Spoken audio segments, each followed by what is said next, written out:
আপোনালোকে চাই আছে স্কাইলাইন নিউজ। নমস্কাৰ, স্কাইলাইন নিউজলৈ স্বাগতম জনাই ষ্টুডিঅ'ত মই শেৱালী। সমগ্ৰ বিশ্বজুৰি কৰোনা ভাইৰাছৰ সংক্ৰমণ চলি থকাৰ সময়তে অসমৰ বিভিন্ন প্ৰান্তত ছট পূজা আয়োজন কৰা পৰিলক্ষিত হৈছে। কৰোনা ভাইৰাছৰ সংক্ৰমণৰ প্ৰতি লক্ষ্য ৰাখি চৰকাৰ তথা পুলিচ প্ৰশাসনে ছট পূজা আয়োজন কৰা কমিটিসকলক বিভিন্ন ধৰণৰ নীতি নিয়ম বান্ধি দিছে।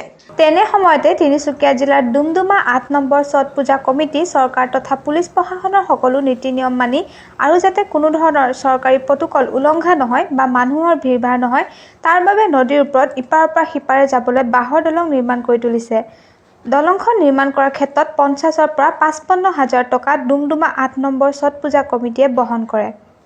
দলংখন নিৰ্মাণ কৰাৰ ক্ষেত্ৰত ছট পূজা কমিটি, ছট পূজা প্ৰেমী ভক্তসকলে আৰু ৮ নম্বৰবাসী ৰাইজৰ সহায় সহযোগত দলংখন নিৰ্মাণ কৰা হৈছে বুলি ছট পূজা কমিটিয়ে সাংবাদিকৰ আগত জানিবলৈ দিয়ে। मैंने क्या अपना कमेटी से पैसा उठा रहे हैं, अपना एरिया में पैसा उठा के कर रहे हैं। कितना रुपया खर्चा होता है इसमें? अभी तो फिलहाल खर्चा तो बहुत है, इस बार शॉर्टकट कर रहे हैं। मोटा मोटी अभी 55-60 तक खर्चा है। मैंने हर एक साल आप लोग इस पे लगता हाँ, जैसे हम लोग थाना गए थे तो थाना से परमिशन मिला कि एक घर से 5 आदमी, उससे ज्यादा माने गैदरिंग करने के लिए मना किया गया है और ज्यादा करने के लिए भी मना किया गया है। साउंड सिस्टम भी नहीं रहेगा उतना खास, सिर्फ अनाउंसमेंट के लिए छोटा मोटा साउंड सिस्टम लगाने के लिए बोले गए। তালাপৰ পৰা Sudip Das report, skyline news. ধন্যবাদ।